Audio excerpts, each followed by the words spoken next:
this is doing. Bastards. There it goes. There it goes. Taking its sweet time.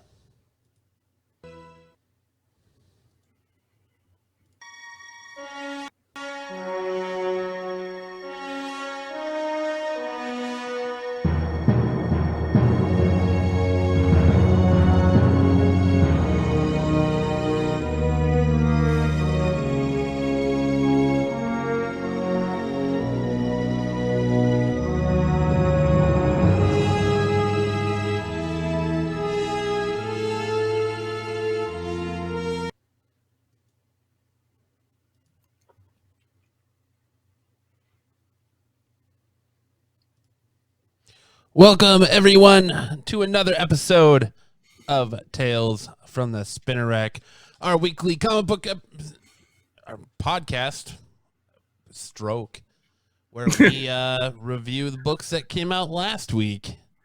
Yay, us. So for this, my name is Matt, and I am the host of the Absolute Geek podcast, and always with me from Audio Ammunition, we have Quick Couch Crunchers for Absolute Geek or Jay. I am Jay. Hello, friends. Hello, Jay. Welcome back again, Hello. Jay. Hello. Jay. Sorry about the late start this week, guys. Life happens. What's up? What are you gonna do? This is free content anyway, so what are you gonna complain about it? You gonna whine? Yeah.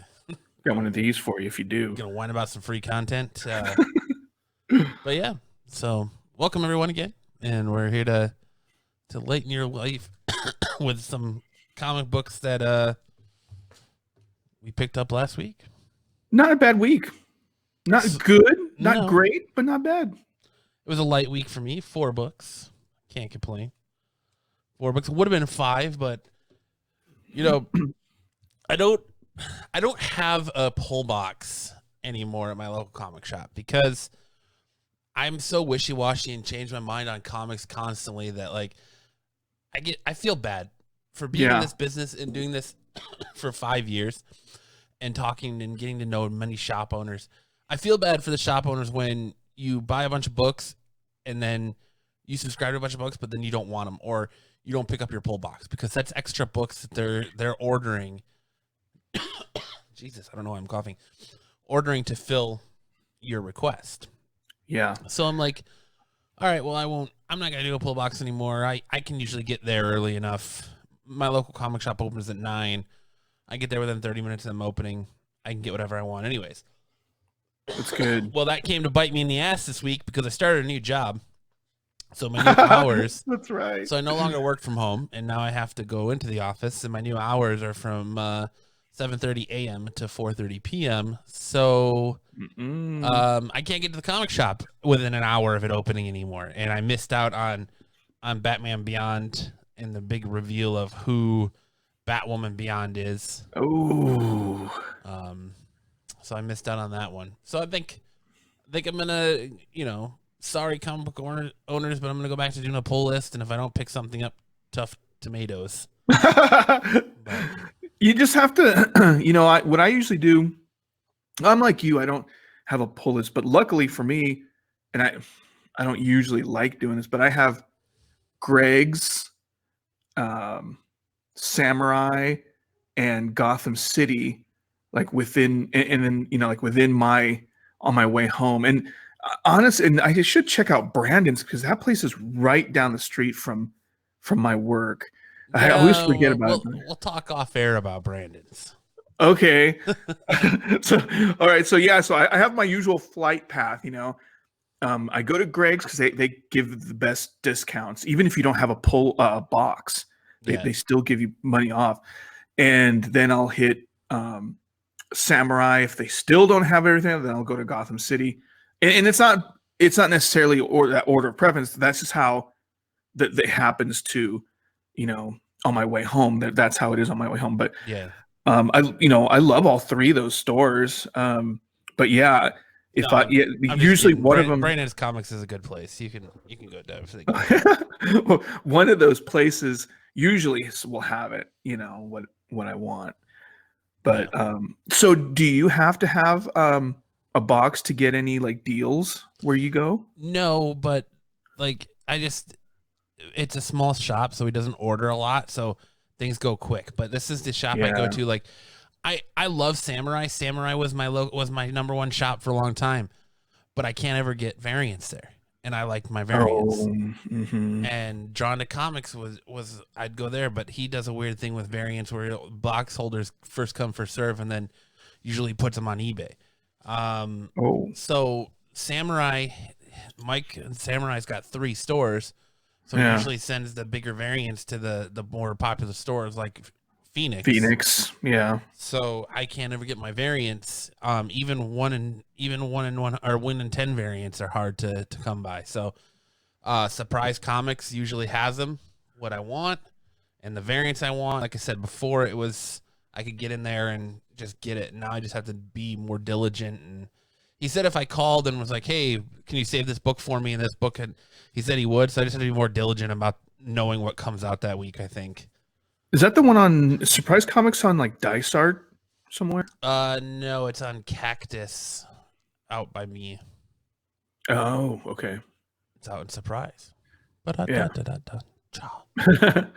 All right, well, let's go ahead and kick this train into motion here. All right.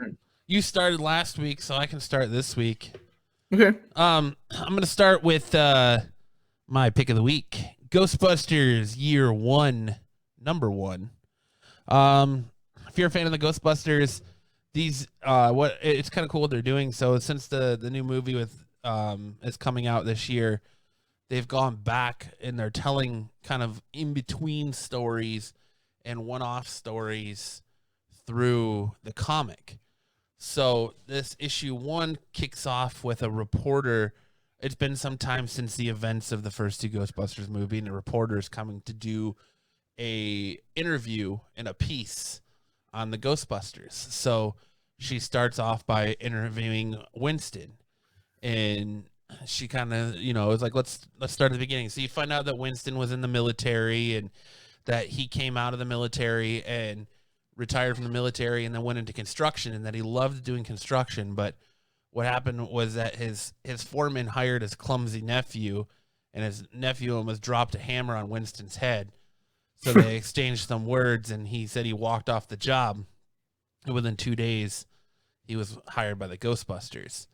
So you see Wow. that in the movie. So I mean, in the first Ghostbusters movie, so it kind of takes bits and pieces from that movie. So they reference the whole "that's a big Twinkie" thing, and he tells the reporter about how like his first, one of his other than the events that took place in the first Ghostbuster movie, his other first time on the job was they got called to a local college that was being haunted by the ghost of Edgar Allan Poe.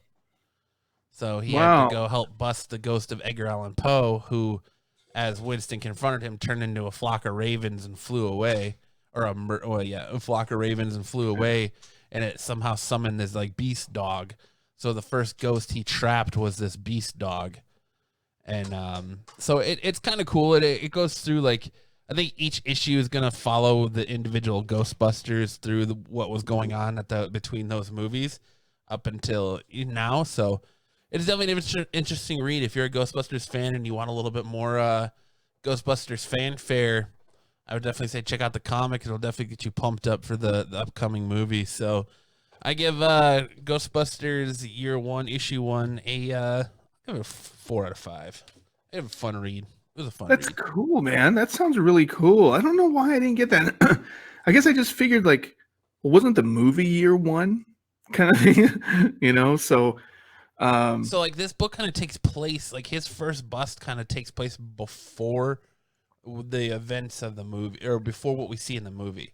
in the first So movie. before they're on the building fighting Stay Puft Marshmallow Man with Zool and the gatekeeper and Keymaster and all that. Yeah. Like his very first trip after the big Twinkie scene is they have to go try and take down the ghost of Edgar Allan Poe. That's pretty cool. How's the artwork? I mean, the artwork's kind of wonky. I mean, I was laughing when I was reading this book because, like, it's got, like, your supporting cast. So it's got Sigourney Weaver's characters in there. It's got the girl who plays Janine's character. Janine's in there. Rick Moranis' character's in there, and they all look correct except for the Ghostbusters. The Ghostbusters are all the ones that look differently. Really? Yeah. So, I mean, the art's kind of different. It's not terrible. It's definitely very cartoony, but like, let me see. So, like, there is a picture of Winston. I don't know how well you can see that. Well, That's Winston.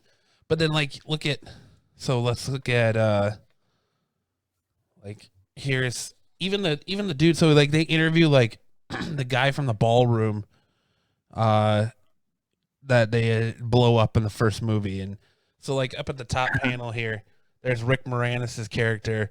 He looks like him. There's Sigourney Weaver's character underneath him. And then there's the hotel guy. And like, they look damn near spot on. Like, you can make out who they are, but the actual Ghostbusters themselves don't.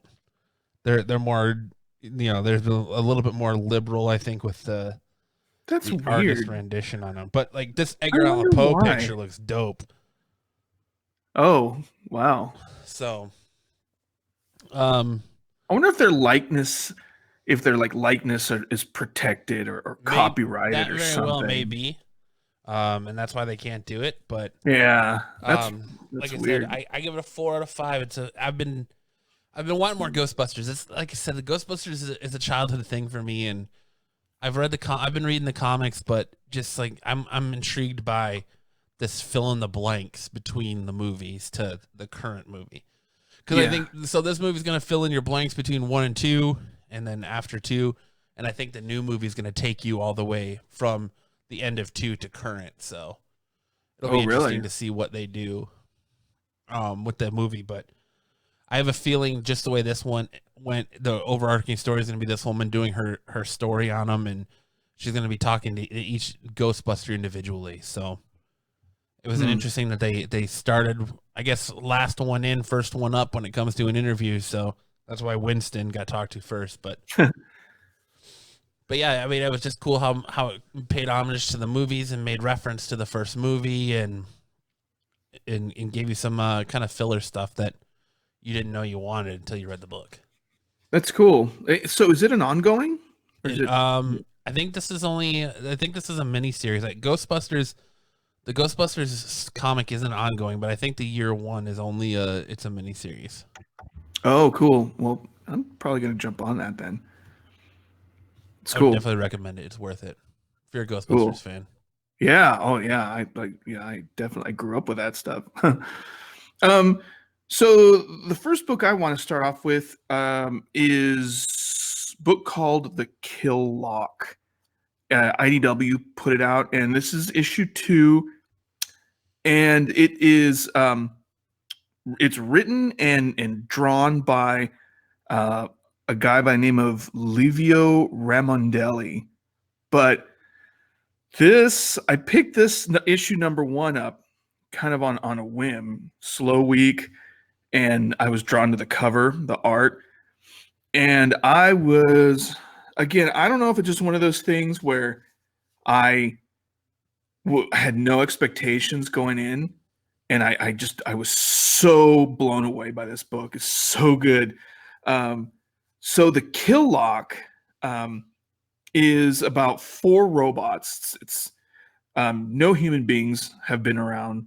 I'm not sure what the story is on that, but it's set in a distant future, and these robots, they're all sentient. And what the Kill Lock is these 4 robots are all criminals, and they're sentenced with this thing called the Kill Lock, which means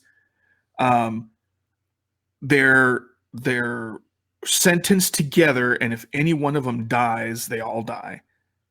And they were on this planet. And so one of them, and it's weird because it's like, it really reminds you of, like, it's got like a Tarantino feel with robots. Okay. And they got one of them that's like the really smart, like Hannibal Lecter type robot. And then they've got like a soldier robot that's since his bad deed that he did to get sentenced, he's like kind of a pacifist, and he won't fight unless he absolutely has to. And then they have like a lowly a blue collar robot, and then they have one that's just a little kid. It's like a kid robot, and he doesn't even know why he's there. And in fact, the other robots have to tell him. And the only reason he got the Killock is because something went wrong with his manufacturing, and they couldn't proceed. And they didn't. I guess I don't know. They didn't want to just terminate him or something, so they put him in this Killock. They sent him off. And so there's something wrong with him. He's defective in some way, but nobody knows how. So these robots escape together. They're the planet that they were on because they heard that there was somebody that could quite possibly free them of their sentence. And they're basically doing this for the little kid robot. They think it's really unfair that he ended up getting sentenced with these guys. And so they all kind of feel sorry for him. And so they're doing it for him. And that's kind of where the story left off. They get to this planet, and it reminds you kind of like Coruscant kind of thing in Star Wars, where it's like a big urban metropolis. And they get, they try to find this person, and they're not where they're supposed to be. And without getting too much into it, that's basically the premise of it. And it's really, really good. It's really well written, and the art is fantastic.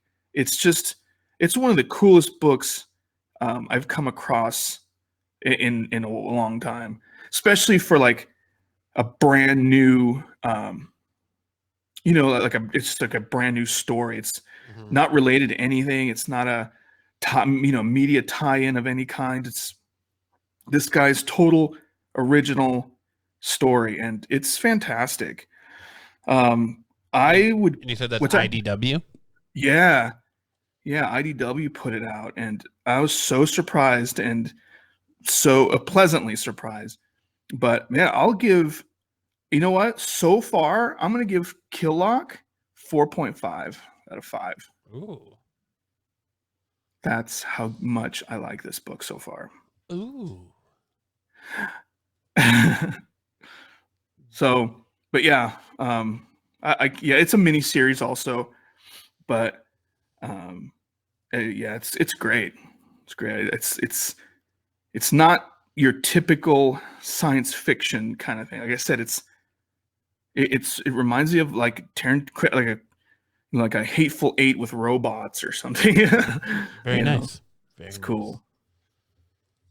So, what do you got? Let's talk Excalibur number 6. Okay. Did you read this? Yeah, you know what? I did read it. Ooh. What did you think of Excalibur number 6? Gosh. I thought it was definitely the best issue of Excalibur. There was some parts where I didn't get what was going on, like especially with Captain Britain and that sword. Yeah, okay. The sword that gives him the power. So yeah, so then what was he talking about?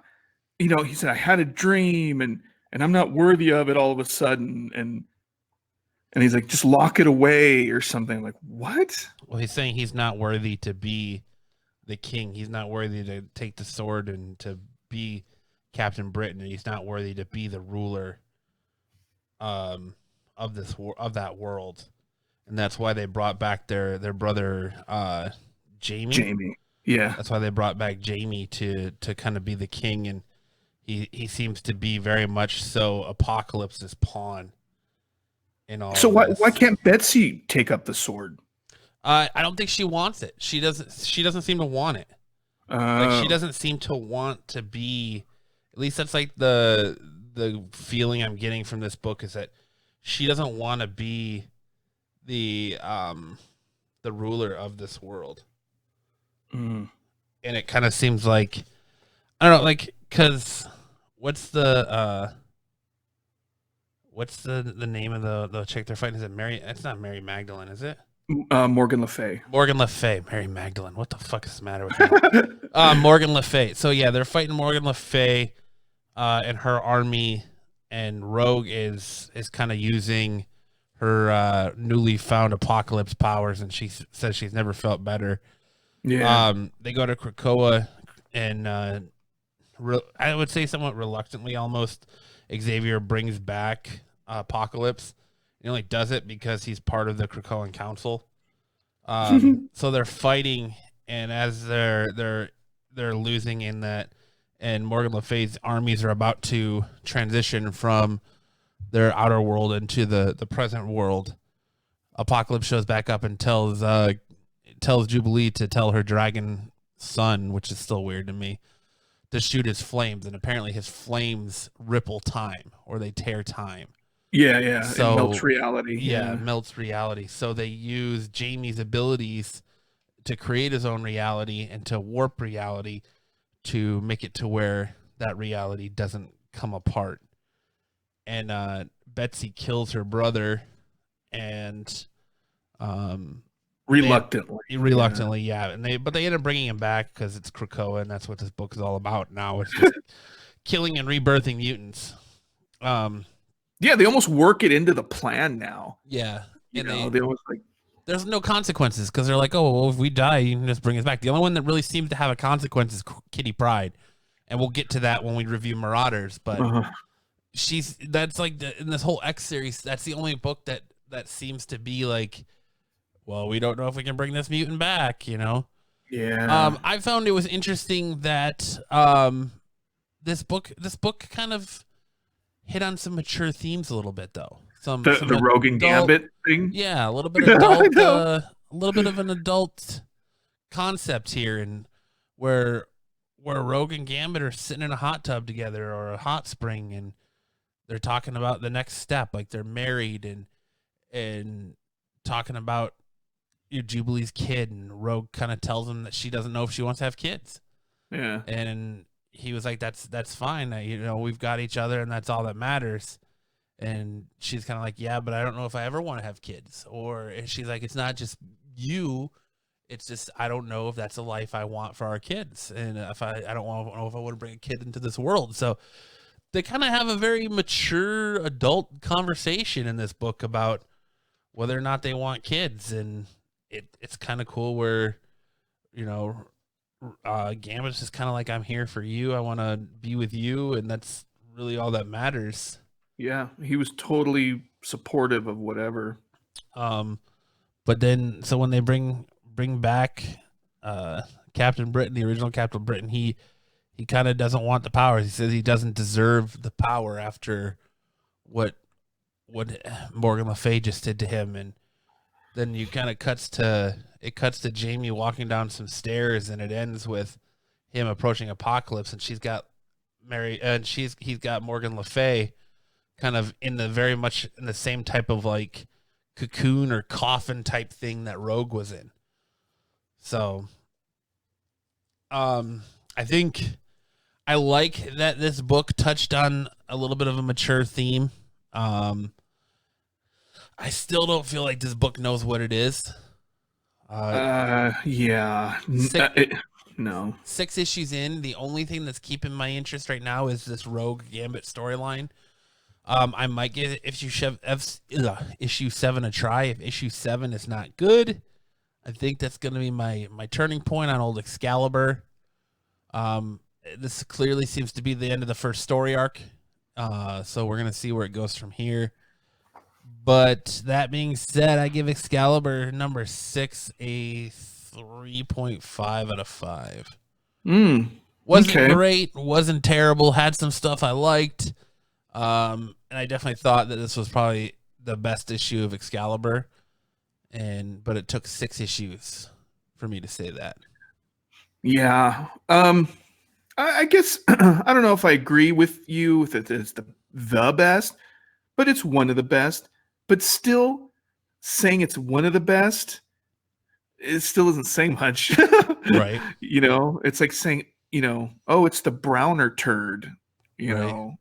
But dude, like I said, It's the browner turd. I did like the Rogue. Something something is their relationship isn't the same. It's almost like I don't know, man.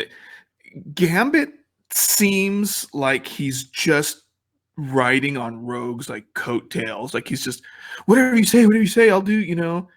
And it's like Rogue or Gambit like sort of reminded me a little bit of like Han Solo, where he was kind of like, like the handsome rogue kind of thing where, you didn't know if he was gonna, be there the next day or not. And now he just kind of seems to be like Rogue's like whipping boy in a It way. seems like the element in the fact that now she can control her powers where she isn't going to just automatically absorb your power if she touches you, has kind of taken the spark out of the relationship. It's almost kind of like the spark that kept their relationship interesting was the danger, and like he was more attracted to the danger than he was the danger of what she could possibly do and the danger of what being with her could possibly do versus the actual like relationship that he was having with her. Yeah, you're right, because that was an interesting new development, is that she can control her power now. Mhm. She can choose what she's going to absorb.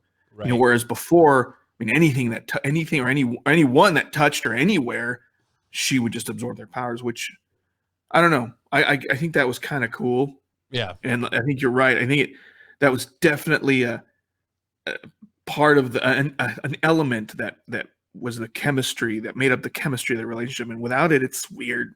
It's weird now. Because now it almost seems like Rogue is just kind of like, she's like, it's like, oh, do you want kids? And then she's like, yeah, I don't know if I want them. It's like, oh, okay, whatever you want. Because I don't know if I ever want them. Well, okay, yeah, whatever you want. It doesn't sound like the Gambit I remember. Right. But who knows? And I hate that stupid symbol that Apocalypse is supposed to be. Now, what is that? So I.A. So it like forms an A, but apparently like if you got the trading cards when this all started, it was like a Krakoa, the Krakoan language decoder. But even then, like I tried to decode it with it, and I still couldn't do it. So I was just like, whatever. Yeah, because it's its own sound. Because he'll be like, "Don't call me Apocalypse. I'm IAI ... whatever. I'm ass." So I don't know, man. I don't know if I'll be coming back. Maybe I'll give it one more shot, and I'll because I really like Gambit and Rogue. They're one of my favorite. They're two of my favorite characters in X-Men. And so if it has more of them in it, and they're not kind of put on the back burner again, I'll keep reading it. But if not, I'm out. I'll give this 2.5. Oof. Oof, a 2.5, huh? Yeah. And I'm just glad this arc's over. I'm ready for something new here. Yikes sauce. That Captain Britain arc it's just boring to me. I don't know. I never really cared much about Captain Britain at all.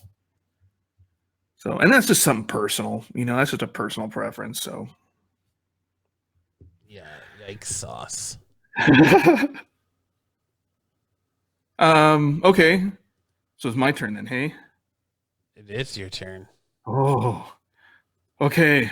So I'll talk about another really cool book.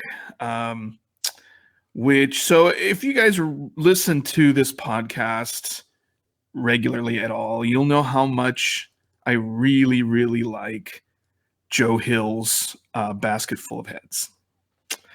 And issue number 4 does not disappoint. Again, it's just fun, and it's interesting that the character this might sound really funny. It's coming from a comic book, and even more so a horror comic, but there's just something about the way Joe Hill writes these characters that you really invest in them, especially the main character. And just you feel her pain and the anxiety and the frustration and the sheer fright and feeling of desperation that she's going through, where it's like everywhere she turns, people are against her. Even people who she thought were her friends or her boyfriend's friends or whatever. Everybody is conspiring to. Okay, so a little bit of background. The whole story takes place on like a small, I don't know if you want to call it an island, but it kind of reminds me of, did you ever see that movie Woman in Black? With no, I can't say that. Movie, was it Daniel Radcliffe? Anyway, so it was like a small town, and it's off of the mainland, and it's attached by a road, but during high tide, the road kind of disappears, and this town, the whole area experienced a hurricane. So at one time, a lot of the town was underwater, but the roadway that connects it to the mainland completely washed away. So now it's pretty much isolated. And without getting too much into it, these people are looking for her boyfriend, who is a sheriff, who they think has a suitcase full of money that was unclaimed from a suicide. And I wish you don't I had know, a suitcase full of money. You do? You're like the only one. But so everybody's looking for the suitcase, right? And now you don't even know if the boyfriend is still, on the up and up. Who knows? And it's like everybody in the town that she thought she was friends with, that she was friendly with, they're all trying to like get to her because she might know where her boyfriend is. So, and all the while, the only thing she's walking around to protect herself with is this ancient Viking axe that if she uses it against an opponent and lobs their head off, their head still stays alive.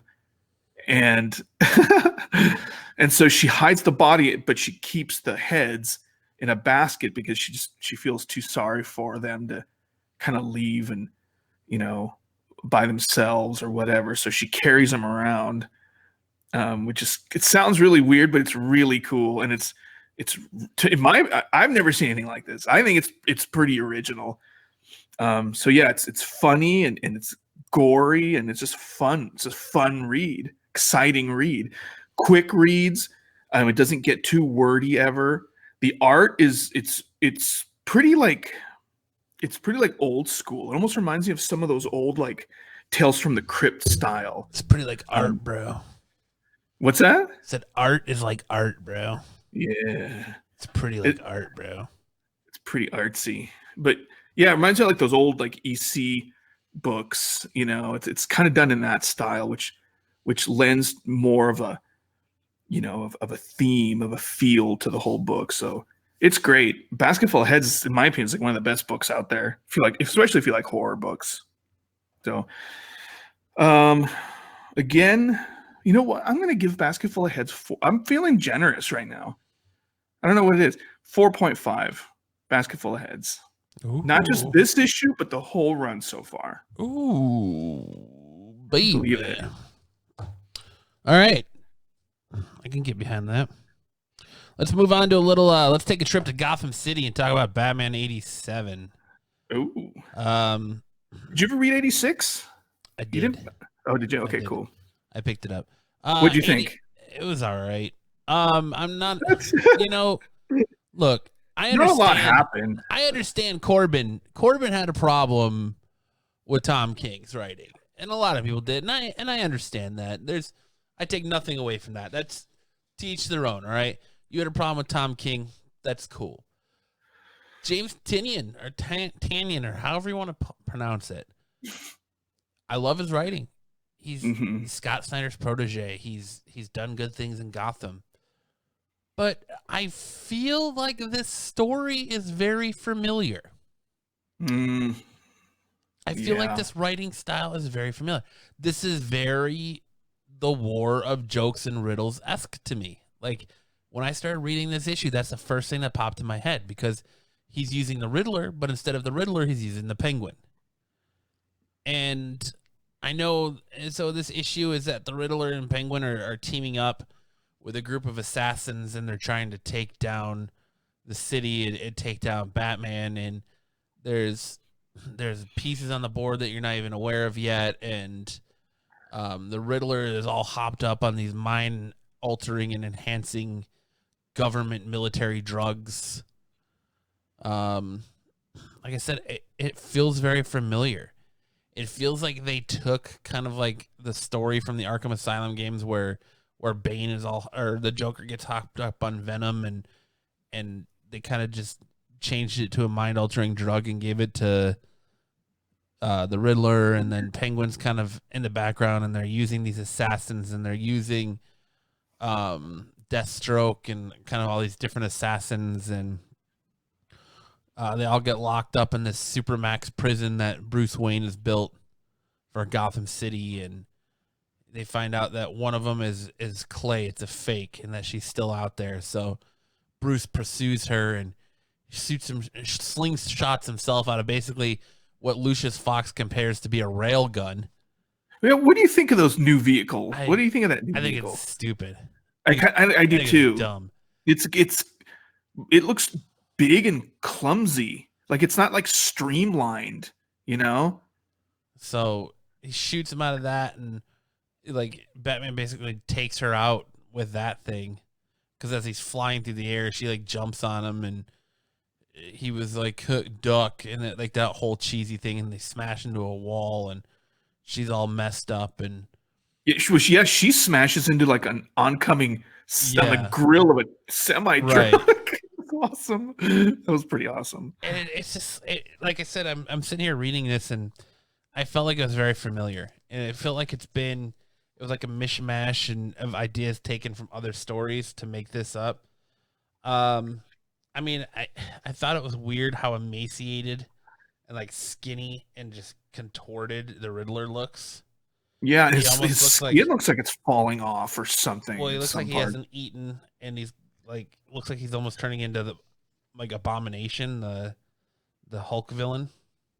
Oh yeah. Kind of, and I don't know. I just felt like this is 2 issues now where not a whole lot is going on in this story. A lot of setup. And I understand that Tynion is just finding his footing back into Gotham. But yeah, like you said, like the assassin goes to kill Batman, and she was like, "Oh, how are you not poisoned?" And he was like, "Your nails barely even broke my suit. My suit has a membrane." I know. So the minute that you cut my suit, it sealed off your poison. Yeah, and then she hits a truck, and it's like, man, I don't know. I'm not a fan of this. I don't know.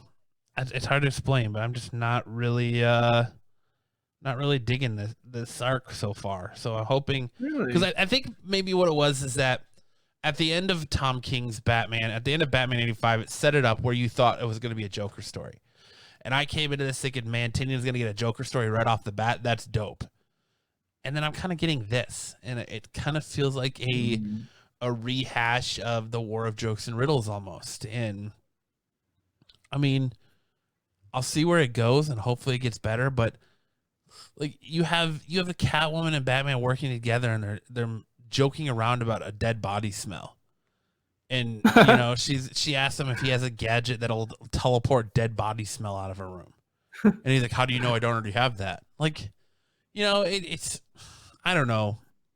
That kind of seemed a little Tom King-ish. Yeah, to me, it was a little campy Batman-ish, but I don't know. I'm gonna keep going with Tynion because he hasn't done me wrong in the past, but I'm gonna give this issue a 3 out of 5. or no, I'm gonna give it a 2.5 out of 5. Oh, Yeah, just not digging it so far. wow. Well, I liked it.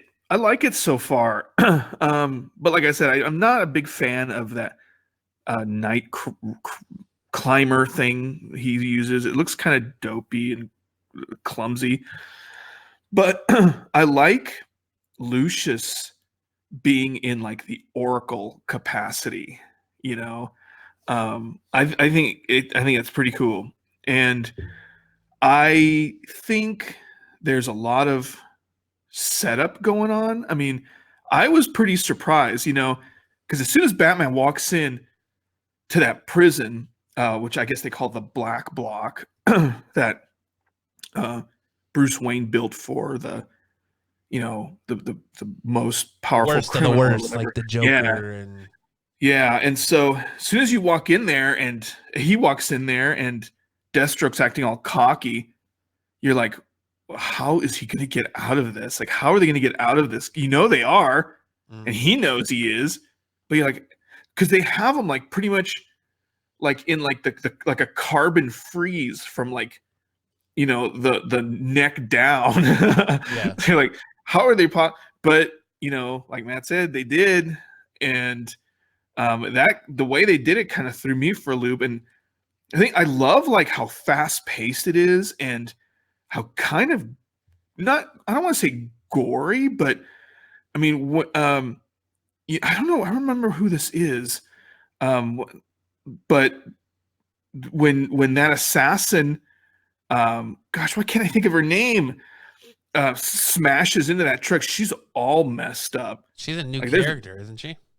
I don't know, is she? I think she's a newer character. But she's messed up, and you can tell. And I mean, she's all mangled and stuff after hitting that truck. But I like the way it's paced. I like I like that they're doing something, because I don't play a lot of those games, so all that kind of stuff is lost on me if they're kind of putting some of those elements in there. Mm-hmm. But I like that Riddler's kind of freaking out, and he's like you said, he's taking these drugs to absorb everything that's going on. He's in front of all these televisions, and he just he wants to know, for some reason he's trying to absorb everything that's going on in Gotham City. But in that like heavily armed Penguin at the end, it's got all these guns and stuff. I don't know, I've never seen that before. I've always kind of seen like Penguin in like a kind of like a Godfather type role. I've never seen him like that, looking like this. Well, so I mean, hats off to the artist, because the character design for Penguin is fantastic. Like, oh yeah, the art is awesome. I'm not complaining about the art of the design of the Penguin. I'm just complaining about the writing, and just like it feels very familiar to me. It doesn't feel something fresh or a new take. It feels very familiar. It feels like this. We've been here before. We've been down this road. We've seen this before, and it's just like. Okay, like I expected Tinian to come in with something completely different. Like I said, maybe most of my disappointment is the fact that I came in expecting, Joker is one of my all-time favorite villains. I expected Tinian to get a Joker story, because I mean, we kind of got it teased at the end of Batman 85 that he was coming in with a Joker story. Joker still might be a big player in this story. We just haven't gotten there yet. That's why I'm not really ready to bail on it. I just think that these last two issues have not done a lot for me. Mm-hmm. So yeah. With all the expectation of Tinian coming on or Tanyan coming on the book, it just hasn't done a lot for me to pump it up, Yeah, no, I hear you. I still think we're being introduced to what's really going to happen. So, I mean, personally, I don't feel like that. I don't feel like it's I've seen this before, but I do feel like it's so early on. I'm still kind of waiting to see where this is taking me before, I'm gonna. Because I'm not never gonna bail on it. Like, come on, it's Batman. there's maybe like 10 titles I'll never bail on, no matter how bad they get. And this is one of them. Well, my So hat is off to you, sir. I'm in this for the long run either way, but I'm liking it. I'm liking it so far. It's kind of shell game-ish, you know? Yeah. So we'll see. But I'll give it a 3.5 for me. There you go. What are the book you got this week? Oh, let's go ahead and want to talk Marauders. That's my final book. That's my final book for the week. So, okay, if you want to go Marauders, let's do it. Okay, let's go Marauders. Unless you have something else you want to talk about before Marauders, but Marauders is my last book. Okay, you know what? Let me talk about Superman number 19 real quick first, and then we'll end on Marauders. So, I know you're not the biggest Superman fan, but the story arc that's been going on so far is that Superman has revealed his identity. Is this the Brian Michael Bendis written one? It's the Brian Michael Bendis one.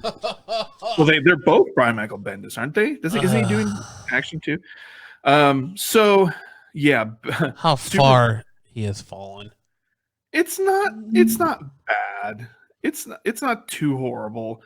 But yeah, so Superman has decided to reveal his identity to everybody. And yeah, I know this is nothing new because it's happened before. But glasses on, Clark Kent. Glasses off, Kal-El. Glasses on, Clark Kent. Glasses off, Kal-El. You can't tell the difference. You can't. I mean, I'm not there. I can't. You don't know. But so it was his decision. He must live in the world of like Idiocracy is set in or something because nobody can tell the difference between him with or without glasses. Probably, but he's made it a decision that he just wants. He's tired of living a lie, and he feels like, if he's really going to be, if he's asking people to be honest, and he's not being honest himself, that he's tired of it, and he's tired of living that. So he, wow, it's only been thousands of issues for Superman to finally get a conscience, huh? Yeah, well, I guess about identity crisis. Clark Kent identity crisis. So yeah, so this whole thing has been. I took my glasses off. Identity crisis over. The whole thing has been just nothing really happens. Well, that's a great book. Well, as far as like fighting or anything, in fact, he says, Superman kind of flies around a little bit. He has a little bit of lunch, picks some flowers, pretty much, and goes to bed and drinks his glass of milk and eats his Wheaties, and away he goes. He starts. He's over at the paper, at his newspaper, and the Daily Planet. The Daily Planet. And he's talking to the staff, to everybody there, to Jimmy and Perry and Lois, and telling them about everything. And then he goes over to, so he's talking to Clark's family. I feel like if Superman's going to be relevant nowadays, he should have a blog. The Daily Planet should be a blog, not a newspaper anymore. You think so? Online website. Yeah, he should do YouTube news videos or something. Like he does a daily YouTube news show. Like he's like the new Alex Jones, like Vice type thing. Yeah, or Vice, or Young Turks, or if you watch YouTube, Young Turks, or Phil DeFranco if you watch YouTube, or it should be like a YouTube TV, like a YouTube news show, not a newspaper. Get with the fucking times, Brian Michael Bendis. Yeah, that does kind of have to be updated. I mean, God's sakes, even J. Jonah Jameson gets a blog, and Spider-Man Far From Home, the Daily Bugle's a blog. He's like an Alex Jones type. Come on now. Yeah, he's like on BuzzFeed or. Yeah. But yeah, so he's talking to his newspaper family, and he goes and he talks to the Justice League, and basically telling him he's not going to live like that double life anymore. But so that's pretty a much comic I would read. What's that? That's a comic I would read. All the Justice League hanging around the water cooler, and Superman's like, so I think I've decided that I'm going to come out. I'm tired of living a lie. I think it's time for the world to know my real identity and what I'm all about. And so I'm gonna take my glasses off. I'm gonna take the glasses off. And you see the whole world like when he does it, like Spider-Man, like a nerd, yeah, like the news conference where Tony Stark outs Spider-Man, when Spider-Man outs himself in Civil War, he's just like, all right, I'm gonna show you something. And he just takes the glasses off, and then everyone's just get shocked. And like, dudes' heads are exploding because they can't fathom the difference of Clark Kent from Superman as he just takes off a pair of glasses. Just like I wonder who you would transform into if you took off your glasses. Oh, dude, you don't want to know. I don't know. You don't want to know. I think his last name is Pepperoni.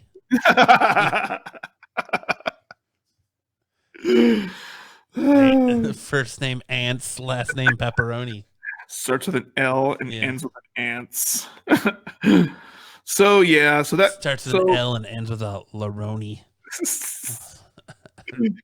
So that's the first part of the book. He's talking about how he's not going to be Clark, but he killed Clark Kent pretty much. So then the next part of the book, I think it's kind of starting the new arc, and there's the United Federation of planets, or the United Planets.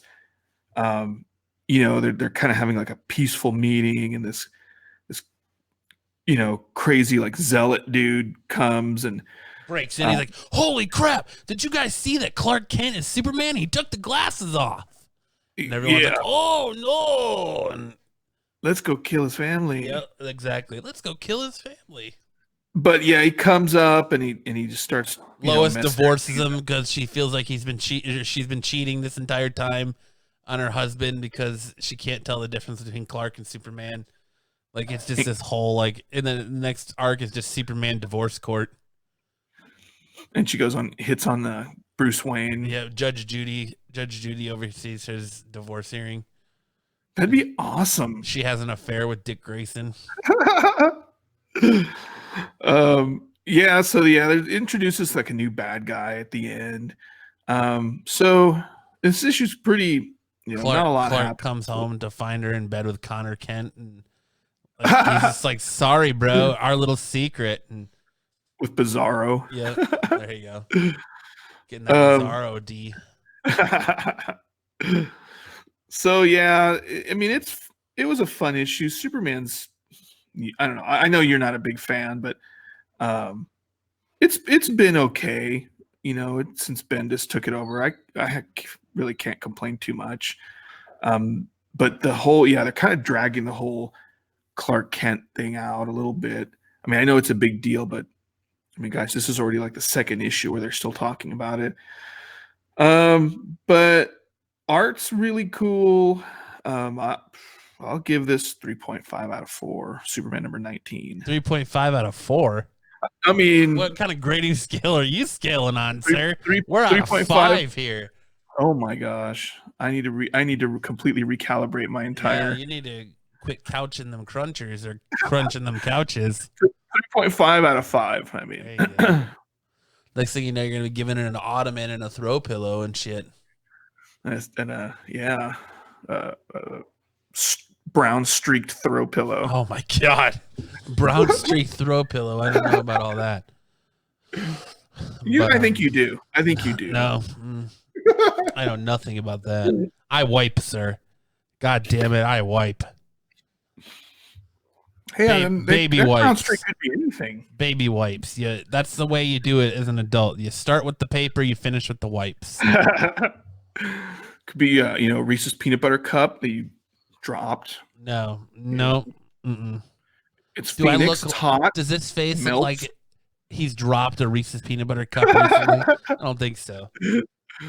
But the only thing that they've dropped is from the package into my mouth.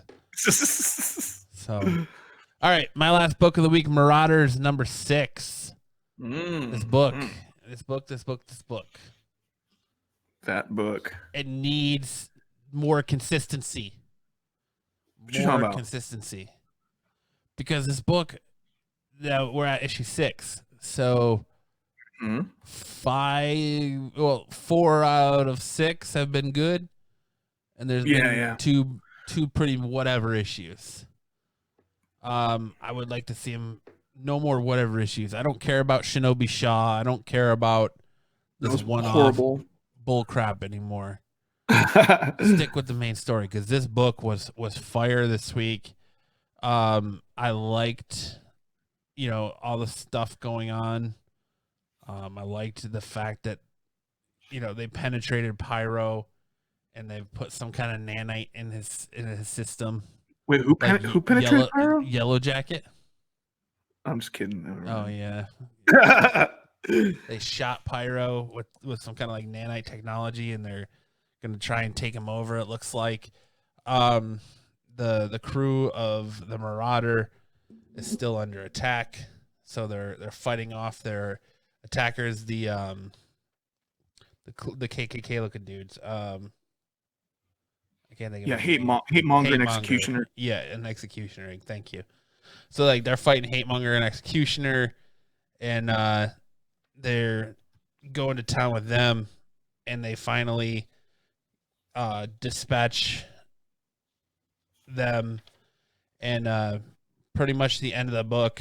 I mean, the whole book is pretty much them fighting. At the end of the book, Kitty Pryde has kind of dispatched him and done away with him, and she's telling Kitty Pryde tells Storm to take the Shinobi Shaw ship back to, that's a tongue twister right there. Shinobi Shaw ship. Shinobi Shaw ship. Shinobi Shaw ship. Shinobi Shaw ship. Shinobi Shaw ship. Take that back to Krakoa, and so that the power, or the robotic armor, the Russian armor they found underneath, that can neutralize their powers, can be inspected by Forge and Beast, and they can kind of do the rundown of it. And Storm's like, all right, well, I'm gonna send them, but I'm gonna stay here with you. And Kitty Pryde was kind of like, no, that's fine. I'll take the Marauder, and we'll meet up later. And Storm and they kind of touched on this running theme throughout the whole book, is they go to a lot of length to remind you that they don't know, since Kitty can't get into Krakoa, if they can bring her back to life, if bringing her back to life will work, because they don't know exactly why she can't go to Krakoa. And she says that she's willing to take it on herself and be alone, and she kind of does, and then that's when the double cross comes from Shaw. Yeah. And he kind of blasts her. He sneaks up behind her, and he shoots Lockheed with a net gun and traps Lockheed, and Kitty Pryde turns around to face him to fight, and she's like, let's do this. And he pretty much reminds her again, hey, like, you don't know, if you die here, we don't know Krakoa can bring you back to life. And she doesn't care. She's ready to throw down. She says that she's, willing to stop whatever double cross he's trying to do. And he's not having that. So he kind of ties her up with vines from Krakoa that she can't phase out of. She can't phase out of these vines that he's got her tied up with. And while she's tied up, he takes the time to basically pick up Lockheed and drop Lockheed, who's still wrapped up in this net, overboard. That's so bad. In the water. And Kitty Pryde is pleading with him, saying, like, because he wants the Red Throne. He wants to dethrone the Red Queen. He wants that power in that Krakoan seat. She's like, I'll give you whatever you want. I'll step down off the seat. I'll no longer be the Red Queen. Just save Lockheed. And Sebastian Shaw's like, yeah, that's not going to happen. So then you see him later kind of toasting Emma Frost's brother, and that they have this whole plan going, and Kitty Pryde's kind of like screaming at him, like, I don't care what's going to happen. I'm going to kill you. I'm going to get my revenge. You're not going to get away with this. And the last panel shows the ship she's attached to sinking, and she goes underwater, and it shows her eyes roll back into her head. And the last word, Sebastian Shaw's like, yeah, you might. Yeah, you very well might, but not today. And he's basking in the sunset as is Kitty Pryde is drowning. Mm-hmm. So that's where the issue ends with her and her eyes rolling in the back of the head. So does Kitty Pryde live or die? Nobody knows. We won't know until issue 7, thankfully. First of all, I want to correct you. It's Kate now, okay? Whatever. Whatever. Kitty Kate. Get out of here. It's Kate now. Yeah. But yeah. What's your score on this book? Dude, it's funny, like, I always like want to bail out on these things, and Matt will message me and be like, "Hey, what'd you think of this book?" And I'm like, I bailed. It's like, no, you got to read this one. I'm like, oh, all right. And so I read it, and dude, it was great. The whole thing was really good. I loved how they set that up. That with those Krakoan vines, because how she's unable to go through the Krakoan portals, hence she's unable to phase through these Krakoan vines. And that whole thing with Shinobi, because Shinobi Shaw wanted that, or Sebastian Shaw wanted Kitty Pryde's seat in the Hellfire Club for his son Shinobi. Right. From the get-go. He wants 3 of them now, though. He wants Emma's, hers. So he's gonna have 3 seats because his, Emma's, and hers. Yeah. He's always had it out for Emma Frost, but Emma put Kitty Pryde in there, and that was always a source of contention. Yeah. And I just love how it's like they're all supposed to be, hey, all the mutants are on Krakoa, it's us against them, and now they're like, there's all this like infighting, but between and the villains are still the villains for the most part, and it's just, this story was really great. It caught me totally by surprise. That end panel is so freaky looking. I'm looking at it right now, with Kitty Pryde, and her eyes are rolling in the back of her head, like loss of oxygen, brain death kind of thing, Brain deaf. Brain deaf. Deaf. Brain death. She's brain deaf, huh? Yeah, that's what happened first. You know that, though, right? It's a medical term. Yeah. So yeah, and I've heard of brain dead, but never brain deaf. You're not a student of medicine, Deaf. then obviously. I'm clearly not a student of medicine, because I thought you could go hearing deaf, but not brain deaf. I didn't say deaf. Yeah, you did. Brain deaf? No, I don't think so. Yeah, it came across as deaf. That's why I'm making fun of you. Whatever. So yeah, it was a great book, man. Gosh, I don't even know. What would you rate it at? I'm gonna give it a I am 3.75 out of 5. It's funny that you said that, because rating it 3.5 seems too little, but rating it 4 seems a little too much. Yeah. But 3.75 out of 5, I think, is a solid rating. I'll give it a 4. Wow. Like I said, I'm in a generous mood today. 4 is too much, but I'm gonna give it a 4. It seems a little too much, but I'd rather give it too much than too little. All right, I can't. I'm not gonna disagree with you, I guess. So yeah, it was a good issue. It's got me for it. Definitely has me for next issue. That's for sure. That's good. All right, well, it's that time in our show. Well, do you have any other books, or was that it for you too? That's it. Jay's taking a drink and he's miming to me. So this is a time of the show where we talk about the books that are coming out tomorrow that you should look forward to. Some of our recommendations. Let's see what's coming out tomorrow. Mighty Morphin Power Rangers, Teenage Mutant Ninja Turtles #1 Black and White Edition. That might be worth picking up. Mighty Morphin Power Rangers, Saban's Go-Go Power Rangers 28. That's worth picking up because they're about to do a big storyline, which is leading to the end of that series.